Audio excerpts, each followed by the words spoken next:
오늘 하나님께서 우리에게 주시는 말씀은 욥기 42장 1절로 6절 말씀입니다. 제가 가진 성경으로 구약성경 803페이지에 있습니다.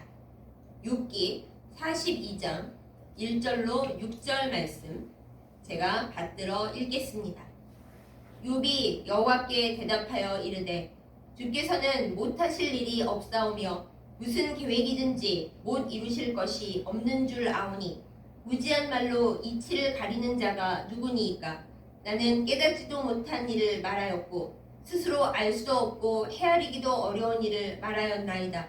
내가 말하겠사오니 주는 들으시고 내가 주께 묻겠사오니 주여 내게 알게 하옵소서. 내가 주께 대하여 비록 듣기만 하였사오나 이제는 눈으로 주를 배움나이다. 그러므로 내가 스스로 거두어드리고 티끌과 제 가운데에서 회개하나이다. 아멘. 기도하겠습니다. 우리의 모든 것이 되시는 하나님 아버지, 사순절 첫 번째 주일을 맞이하는 이 아침에 하나님 앞에 예배하며 말씀 듣게 하심을 참 감사드립니다. 이 시간 우리도 욥처럼 온전히 하나님을 만나게 하여 주시옵소서. 주의 성령으로 주의 말씀으로 우리를 감싸사 새롭게 하여 주시옵소서. 예수님의 이름으로 간절히 기도드렸사옵나이다. 아멘.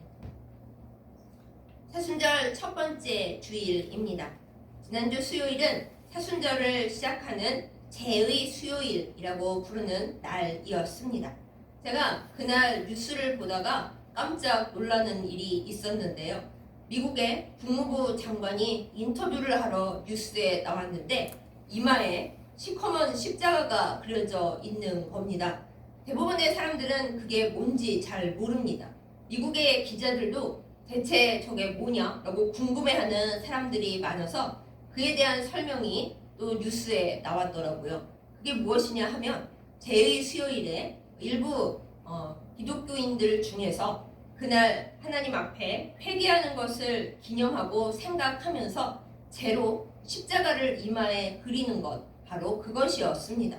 그런데 그 이마에 십자가를 그린다는 것은 하나님 앞에 온전히 회개하고 겸손하게 하나님을 바라보며 그리고 내 이웃을 온전히 사랑하고 내가 사랑하지 못한 죄를 하나님 앞에 낱낱이 뉘우치는 것을 의미하는 것인데, 그날 미국 국무부 장관이 나와서 뉴스에서 한 말은 참으로 귀를 의심케 하는 내용들이었습니다. 자기네 대통령이 너무나 훌륭하고 존경스럽고 이만한 대통령이 없다, 그것을 얘기하러 나왔었거든요. 이마에 제의 십자가를 그리고 나왔으면은 마땅히 하나님을 높이고 우리 주 예수 그리스도를 온전히 사랑하는 마음을 내비치고 예수님의 마음과 예수님의 뜻을 따라서 이웃을 사랑하고 보듬고 잘 섬기겠다, 그런 말을 해도 모자랄 판국에 게다가 이마에 십자가를 그리고 나왔으면 더더군다나 책임감을 갖고 말해야 되지 않겠습니까? 그런데 결국은 자기 대통령 찬양하는 말만 주저리 하다가 들어가는 것을 보고서 참 하나님 앞에 온전히 회개를 한다는 것, 그리고 회개의 열매를 맺는다는 것, 그리고 그것을 겉으로 드러내는 것이 아니라 온전히 내 존재로 살아내는 것이 얼마나 어려운 일인가 라는 것을 새삼 깨닫게 됐습니다. 그렇습니다, 여러분. 이마에 제의 십자가를 그리는 것이 오랜 세월 동안 특히 서방교회에서 중요한 제의 수요일의 기념으로 행해져 왔습니다. 그렇다고 여러분께서 그러면 우리도 그려야 되는 거 아닙니까? 생각하실 수 있는데 그럴 필요는 없습니다. 제가 방금 말씀드린 것처럼 이마에 제의 십자가를 그리면 뭐합니까? 실제로 하나 회개하지 않고 회개에 합당한 열매를 맺지 않으면 그거 그리나 마나 아무 소용이 없고 오히려 하나님의 이름을 망령되이 일컫는 거짓 행위가 될 수도 있습니다. 그럼 또 어떤 분들은 이렇게 말씀하실 거예요. 에이, 그거 사순절 지키는 거, 뭐 그런 기념 행위 하는 거 로마 가톨릭 교회나 하는 거지 우리 개신교회는 그런 거 안 합니다. 천만의 말씀 만만의 콩떡입니다. 많은 개신교회에서 그것을 행하고 있고요. 그리고 그것은 로마 가톨릭 교회의 전통이 아니고 동방교회와 서방교회가 달라지기 훨씬 전 옛날 고대 교회 시절부터 사순절에 하나님 앞에 회개하면서 죄를 뒤집어 쓰고 나아가는 것, 그것은 오랜 전통입니다. 로마 가톨릭 교회의 일만은 아니라는 것이죠. 물론 그걸 제의 수요일이라고 딱 정해서 그날 뭐 특별한 기념을 하고 그러는 것은 로마 가톨릭 교회에서 많이 했습니다만, 그렇다고 해서 사순절을 지키는 것은 무조건 로마 가톨릭 교회고 우리 개신교회는 그런 거 안 한다 하는 분들은 역사에 대해서 잘 모르시고 하시는 말씀이다. 이거를 꼭 말씀드리고 싶었습니다. 그렇다면 우리는 이 사순절을 지내는 동안에 특히 지나갔지만은 회개로 여는 그 사순절의 첫날인 제의 수요일에 대체 어떤 마음가짐으로 어떤 생각으로 사순절을 열면 좋겠습니까? 어떻게 해야 하나님께서 우리의 몸과 마음을 기쁘게 받으시고 우리에게 온전한 기쁨과 감사와 하나님 앞에 나아가는 은혜를 허락해 주실까요? 오늘은 그래서 이 제의 수요일, 사순절에 크게 이야기되는 그날 회개하는 데 있어서의 제가 대체 무슨 의미일까? 이것을 말씀을 통해 함께 살펴보고 그리고 그 의미를 나누어 보고자 합니다. 오늘 우리가 함께 본 성경의 본문 욥기의 마지막 장입니다. 욥이 처음에는 하나님께서 그냥 무작위로 내리시는, 사실 하나님께서 내리시는 건 아니고 하나님께서 사탄에게 그래도 된다 허용해 주신 거지만 하여튼 마르는 하늘의 날벼락과 같은 수많은 고통스러운 일들을 당한 이후에 처음에는 하나님 앞에 겸손히 임했습니다. 뭐 하나님께서 주셨으니까 하나님께서 가져가셔도 할 수 없지, 하나님께 범죄하지 않았습니다. 그런데 친구들이 찾아와서 친구들도 처음에 같이 슬퍼해 줬는데 시간이 좀 지나고 나니까 욥을 막 공격합니다. 과연 이 사람들이 친구인가 싶을 정도로 어려울 때 나오는 말과 행동이 그 사람들이 나에게 어떤 의미인가 진짜로 알게 해주죠. 욥의 친구들도 욥에게 계속 공격을 하며 말하기를 네가 뭔가 거짓된 행동을 한 게 아니냐, 우리에게는 착한 척하고 믿음 있는 척 했으면서 사실은 뒤로 호박씨를 깐 거 아니냐 이러면서 공격을 엄청나게 합니다. 돌아가면서. 그러자 욥도 이제 인간적으로 너무 억울하고 화가 나죠. 나는 잘못한 게 없다 그러면서 하나님과 변론을 해보자 하면서 어마어마하게 많이 떠듭니다. 우리는 보통 욥기를 1, 2장과 마지막 장만 보는데 그렇지 않아요. 그 중간에 보면은 온갖 이야기가 다 오갑니다.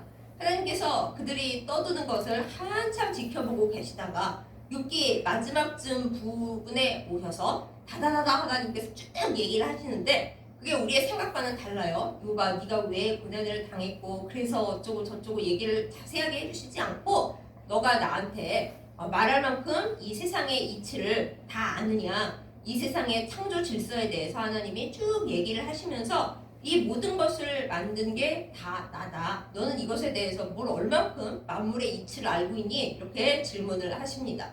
그러니까 그것을 쫙 들은 욥이 원래 하나님의 진짜 임재하심 가운데 들어가면 아무 말도 할 수가 없대요. 우리의 유명한 신학자인, 중세시대의 신학자인 토머스 아퀴나스라는 분이 계신데 그분은 신학대전이라고 엄청난 책을 썼거든요.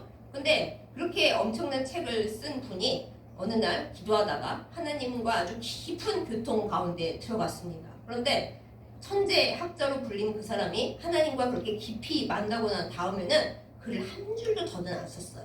내가 하나님을 만나고 나니 내가 연구하고 내가 공부하고 애썼던 모든 것이 다 아무것도 아니더라. 진짜 하나님을 뵙고 나니까 이 내가 쓸데없이 말만 많았다. 이렇게 얘기를 하고 한 줄도 안 썼거든요. 그런 것처럼 욥도 정말 하나님을 대면하고 오늘 말씀 고백에 뭐라 그래요? 내가 전에는 주님에 대하여 귀로 듣기만 했는데 이제 진짜로 주님을 눈으로 배우고 주님을 경험하고 나니까 제가 너무 그동안 겸손치 못했고 함부로 말했습니다. 이렇게 얘기를 해요. 그러면서 오늘 마지막 구절에 말하죠. 이제 제가 여지껏 떠들고 화내고 슬퍼하고 억울했던 모든 것을 다 거두어 드리고 티끌과 제 가운데에서 회개하나이다. 이게 온전한 하나님 만난 자의 고백이라는 것이죠. 그래서 오늘 말씀에 이 티끌과 제 가운데에서 회개한다 그렇습니다. 우리가 아니 그냥 앉아서 회개하면 안 돼? 굳이 티끌과 제 가운데에 가서 회개를 해야 되나? 이렇게 생각할 수 있는데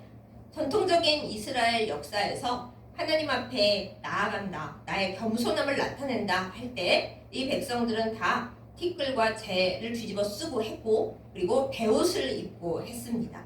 이것이 이스라엘 역사를 거쳐서 신약시대에 예수님께서도 한번 말씀을 하셨고 그리고 고대 교회까지 쭉 내려왔던 우리 하나님 믿는 이들의 전통인 것입니다.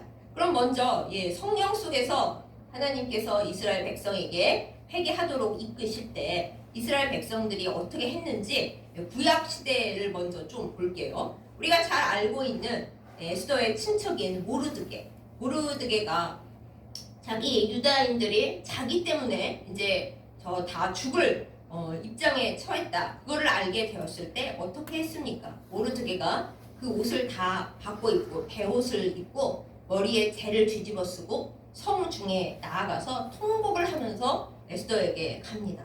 자신 때문에 이제 온 민족이 죽음에 처하게 되었고 너무나 문제가 심각해졌구나. 애통하고 슬퍼하고 어떻게 해야 좋을지 알 수가 없을 때 그때 이스라엘 백성들이 울면서 재를 뒤집어 쓰고 베옷을 입고 통곡을 하면서 하나님 앞에 나아갔다 하는 것을 알 수가 있습니다.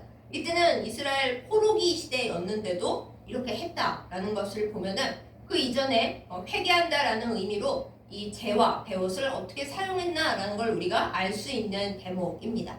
더 흥미로운 사실을 하나 볼까요? 우리가 잘 알고 있는 요나의 예를 한번 보겠습니다. 하나님께서 니느웨 백성들에게 가서 회개하라고 전해라 그랬는데 요나가 그게 너무 싫었죠. 아니 우리를 들볶는 그 왼수 같은 나라의 수도에 가서 그 멸망하는 걸 막자고 내가 회개하라고 해야 돼 하고 너무 싫었지만 결국엔 돌고 돌아 하나님의 말씀대로 니느웨 성에 가게 됐습니다.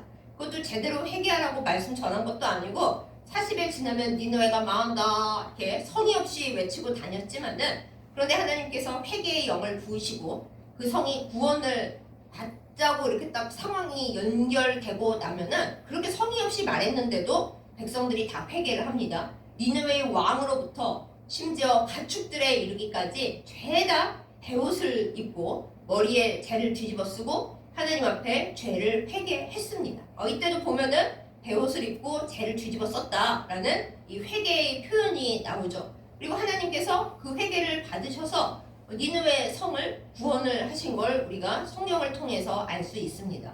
그러면 알 수가 있는 거죠. 이제 그러면 이스라엘 백성뿐 아니라 이방인들조차도 하나님 앞에 나와서 회개할 때는 재를 뒤집어 쓰는구나. 그거를 우리가 알 수 있는 대목입니다. 구약 성경에서부터. 그리고 우리가 일일이 다 언급하지는 않더라도 예언서에 많은 예언자들이 이스라엘 백성에게 너희가 하나님 앞에 온전히 회개하라. 그리고 요엘 선지자는 한 번 더 나아가서 말했죠. 너희가 그냥 겉으로만 재를 뒤집어 쓰고 베옷만 입고 그런 데서 끝날 것이 아니고 옷이 아니고 마음을 찢고 주님 앞에 나와서 회개하라. 이게 알맹이고 핵심인 거 맞습니다. 그런데 일단 형식도 너희가 베옷을 입고 재를 뒤집어 써라. 그 이후에 마음까지도 그렇게 해야지 겉으로 보이는 형식만 그렇게 해서는 안 된다. 이거를 강조를 했어요. 결국에는 처음에 재를 뒤집어 쓰는 것이 하나님 앞에 회개의 표현이었다라는 걸 우리가 알 수가 있습니다.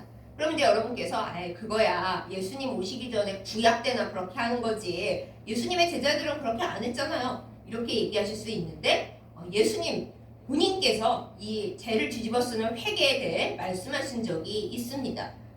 예수님께서 직접 말씀하신 바에 예수님 근처 동네들 갈릴리 인근의 마을들이 하도 회개를 안 하고 예수님의 말씀을 안 들으니까 예수님께서 말씀을 하셨습니다.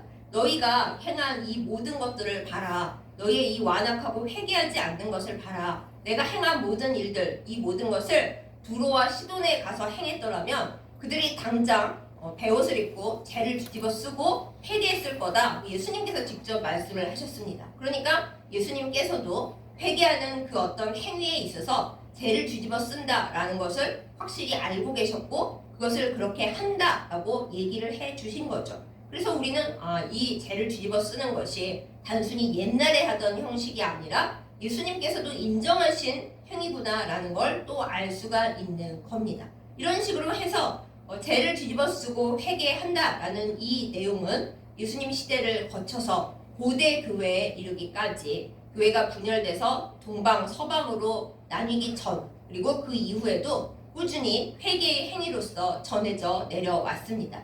그러면 여러분, 우리가 죄를 뒤집어 쓰고 회개한다라는 그 말의 의미를 어떻게 받아들이면 좋겠습니까? 왜 다른 거 아니고 굳이 우리는 죄를 뒤집어 쓰고 회개를 합니까? 왜 욥이 굳이 티끌과 죄 가운데에서 회개한다고 그렇게 얘기를 하면서 하나님 앞에 고백하고 있을까요? 그것에 대해 우리가 생각해 볼 때면 우리 인간 존재에 대해 말을 해야 합니다. 하나님께서 하나님의 형상으로 우리를 만들어 주셨지만은 우리가 온 곳은 흙입니다. 하나님께서 흙을 취하여서 그것으로부터 사람을 만드셨습니다. 그리고 아담과 하와가 죄를 지어서 에덴 동산에서 쫓겨나고 이제 죽음을 맛보게 된 운명이 되었을 때 하나님께서 말씀하시죠. 너는 흙이니 흙으로 돌아갈 거라고요. 이것이 이 세상에서의 인간의 운명입니다. 우리가 아무리 많은 공로를 세우고 수많은 일들을 하고 뭔가 의미 있는 것을 한다 하여도 이 세상에서 우리의 마지막은 흙으로 돌아가는 것입니다. 우리가 화장을 하든 무덤에 장사되든 결국은 우리는 흙 한 줌으로 돌아가는 것이죠.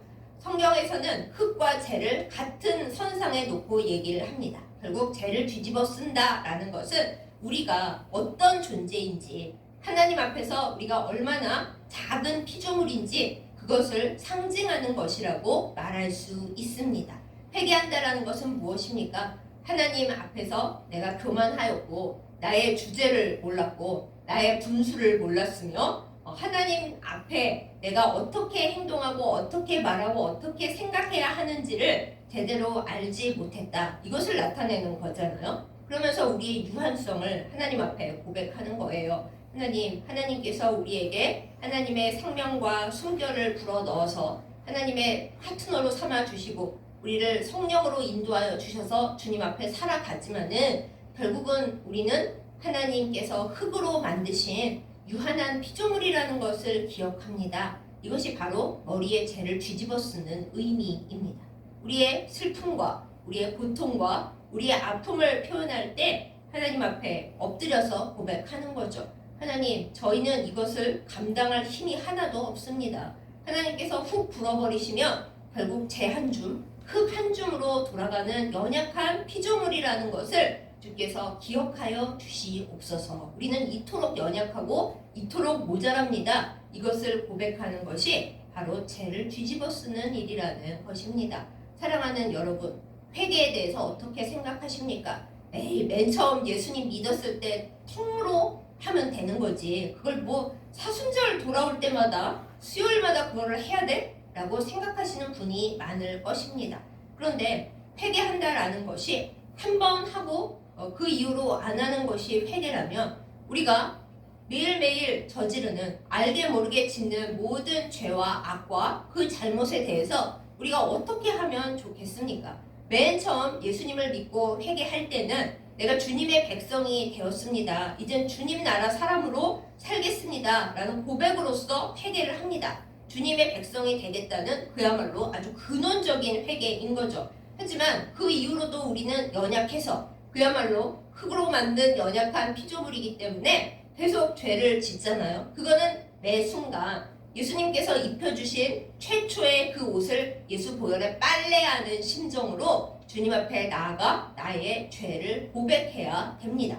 많은 이단 사이비에서 우리가 구원을 처음에 받았으므로 다시는 회개하지 않고 이 세상에서 그냥 멋대로 살아도 나의 구원을 빼앗기지 않는다 이렇게들 주장을 합니다. 그런데 그렇지 않습니다. 내가 예수님께 구원을 받았으면 회개에 합당한 열매를 맺고 죄와 악에 대해서 알고 그 연약해지는 나를 주님 앞에 다시 꺼내놓고 주님 제가 죄를 지었습니다. 주의 보혈로 깨끗하게 해주세요 하고 빨래를 해야지 다시 옷이 깨끗해지는 거잖아요. 그런데 주님이 처음 주신 흰 예복을 받기는 받았는데 그걸 다 이것저것 더러운 것을 묻혀놓고 묻혔어도 괜찮아. 나는 예복이 있으니까 천국에 들어갈 수 있어. 모든 죄를 사함받았으므로 나는 괜찮아 하고 그냥 저냥 산다면 이 다음에 예수님 앞에 섰을 때 내가 준 너의 흰 예복은 어떻게 되었니? 라고 물어보실 때 그 예복이 완전히 너덜너덜해지고 새카매져서 원래 흰 예복이었는지 아닌지 알 수가 없고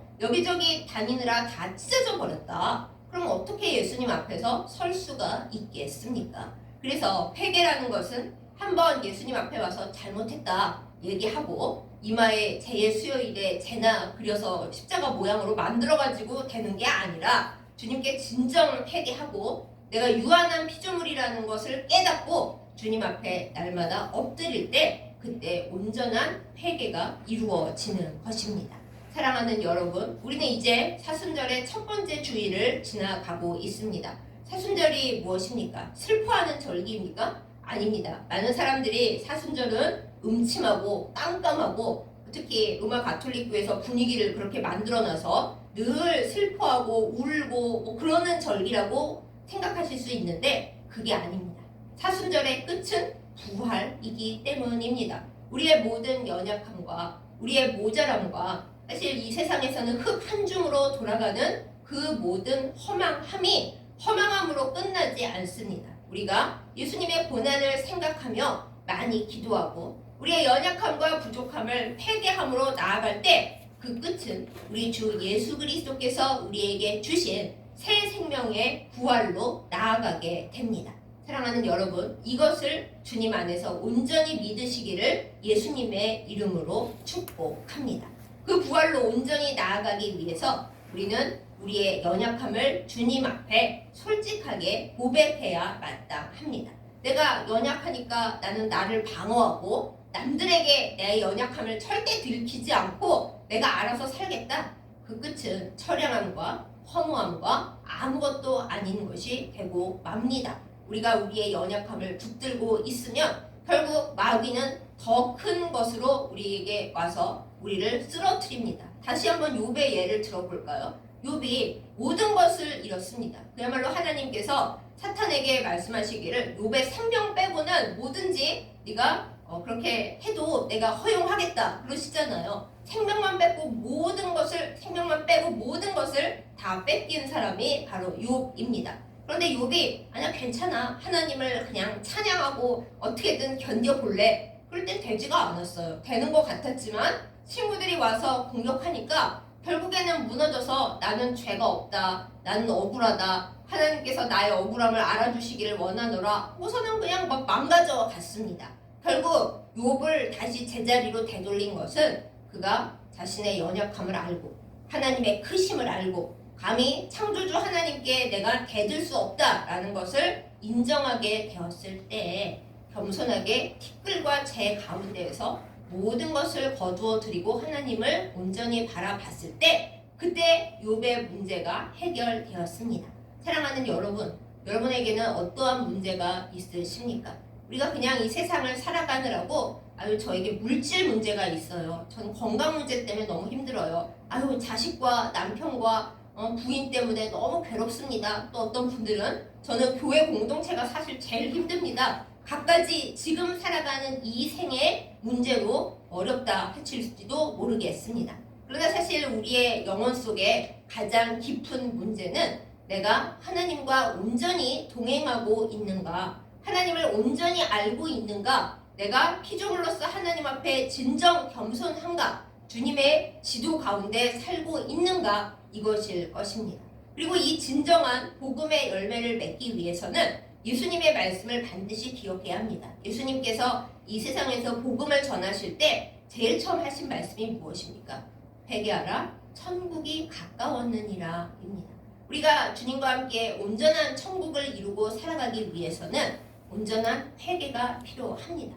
그 회개가 그냥 이마에 재를 그리고 재 가운데 앉아있기만 하는 것이 회개일까요? 그렇지 않습니다. 나의 존재를 재 위에 앉혀놓고 겸손함과 나의 죄에 대한 슬픔과 하나님 앞에서 이 허망함을 어떻게 해결할 것인가 하는 마음으로 주님 앞에 나아갈 때, 그렇게 온전히 주님을 만나서 겸손해질 때 우리는 복음에 가까워지고 믿음으로 향하게 되고, 그리고 주님 안에서 온전히 주님과 더불어 살아가는 길을 깨닫게 될 것입니다. 그리고 이러한 온전한 회개가 이루어지면, 아니 회개에 합당한 열매를 어떻게 안 맺을 수가 있겠어요. 내 안에 진정한 회개가 이루어졌는데 내 마음과 내 삶이 참 인생이 아무것도 아니구나라는 티끌과 재 가운데 진정 내 존재가 앉아서 하나님 안에 내가 정말 주님 없이는 아무것도 아닌 흙 한 줌밖에 안 되는, 그것도 바람 불면 날아가는 그런 존재인 거구나. 주님 없이는 내가 살 수가 없구나. 이것을 온전하게 깨닫게 된다면 그러면 우리는 하나님 앞에 회개 합당한 열매를 맺는 것이 당연하게 됩니다. 성령의 열매를 맺지 않고는 견딜 수가 없는 것이죠. 크신 하나님 앞에서 하나님과 더불어 살아가는 내 존재가 주님 없이 어떻게 모든 것을 할 수 있겠나. 주님이 기뻐하시는 일을 하는 새로운 존재로 탈바꿈하게 됩니다. 사랑하는 여러분, 우리가 우리의 존재의 유한함과 덧없음에 붙잡히지 않고 그 유한함과 덧없음을 상징하는 근본적인 티끌과 재 위에 내 존재가 앉아서 하나님을 바로 바라보고 겸손하게 나아갈 수 있기를 예수님의 이름으로 축복합니다. 그리고 내가 이토록 연약하고 허무하고 덧없기 때문에 절망하는 것이 아니라 이러한 흙 한 줌인 나를 영원한 생명을 불어넣어서 영원하게 인도하시는 하나님 앞에 나를 모두 맡기는 우리의 믿음이 되기를 예수님의 이름으로 축복합니다. 이것이 복음입니다. 흙 한 줌인 나를 예수 그리스도의 보혈과 성령의 기름으로 주께서 들어 올리셔서 사실 허무하게 바람에 날릴 겨와 같았던 나를 하나님의 가족으로 만드시고 영원한 집으로 인도하시고 내가 이 세상에서 행했지만 주님이 아니면 아무도 기억해주지 않을 그 모든 일들을 생명책에 써서 기억해 주시는 분이 내 주님이시라는 걸 우리가 온전히 믿을 때 그때 우리가 진정 성령의 사람이 될 수 있는 것입니다. 사랑하는 여러분, 티끌과 재 가운데에서 시작하는 재의 수요일, 사순절의 시작이 허무한 죽음으로 끝나지 않기를 예수님의 이름으로 축복합니다. 사순절의 끝은 부활주일입니다. 예수님께서 우리와 똑같이 죽음 속에 계시고 무덤 속에 들어가셨지만 그 무덤은 빈 무덤으로 끝났습니다. 여러분, 우리의 무덤은 비어 있을 것입니다. 왜냐하면 우리의 존재는 하나님과 함께 하나님 나라에 있을 것이기 때문입니다. 이것을 기억하고 티끌과 재 가운데에 앉아서 우리의 연약함을 주님 앞에 먼저 고백하고 회개하십시다. 그 회개는 내가 나쁘다, 그러니까 나는 고장났다, 나는 절망이다, 이것을 말하는 회개가 아닙니다. 주님, 저는 연약합니다. 주께서 돌봐주시지 않으면 저는 살 수가 없습니다. 제가 지금 이 생을 주님 없이 끝마친다면 저는 흙 한 줌으로 돌아가 모든 것이 잊혀지는 존재가 되겠지만 이 한 줌 흙 같은 나의 인생을 주님께 올리면 주께서 이것을 하늘나라에 두실 것을 나는 믿습니다. 이것이 우리가 티끌과 재 가운데에서 하나님 앞에 온전히 드려야 할 믿음의 고백입니다. 사랑하는 여러분, 이 사순절을 지나는 동안 우리가 티끌과 재 가운데에 앉아서 우리의 연약함을 알고 주님을 온전히 만날 수 있기를 예수님의 이름으로 축복합니다. 욥은 하나님을 만난 후에도 다시 한번 티끌과 재 가운데에 앉았습니다. 자기의 모든 말과 자신의 행동, 자신의 생각을 죄에다 거두어 드리고 하나님 앞에 다시금 겸손해진 것입니다. 그렇게 될 때 어떻게 됐어요? 원래 욥은 부자였고 동방에 제일 가는 유명한 사람이었지만 티끌과 재 가운데 앉아서 자기의 모든 말과 행동을 거두어 드리고 하나님 앞에 다시금 나아갔을 때 그 이전과는 비교할 수 없는 더 좋은 것들을 하나님 앞에 선물로 받았습니다. 게다가 그토록 괴로워하던 친구들과의 그 갈등 하나님께서 해결보게 하셨습니다. 우리 생각으로는 아무리 해도 그 사람들하고 어떻게 화해를 하겠어요. 정말 용서할 수 없는 인간들 아니에요? 그렇습니다. 우리가 티끌과 재 가운데 앉아서 우리가 정말 하나님 앞에 작고 연약하다, 이거를 제대로 깨우치지 못하면 못할 일이죠. 내가 어떻게 그 사람들을 용서해? 될 수가 없는 일이지만 하나님 앞에 나는 참 작고 연약하다. 그런데 이 한 줌 흙 같은 티끌과 재밖에 될 수 없는 나를 주께서 생명을 줘서 살리셨다. 그러면 결국 똑같이 티끌과 재밖에 안 될 저 사람들, 주님이 나를 용서하셨듯이 나도 저 사람들을 용서하는 게 내가 진짜 주님을 온전히 붙든다는 뜻 아니냐. 그런 깨달음이 우리 안에 회개의 열매로서 온전히 오게 될 것입니다. 저도 온전하게 다 못했기 때문에 올 것입니다 라고 말씀드리고 과정 중에 있지만, 사랑하는 여러분, 우리가 회개한다는 것은 이런 의미입니다. 그냥 당장 눈물 좀 흘리고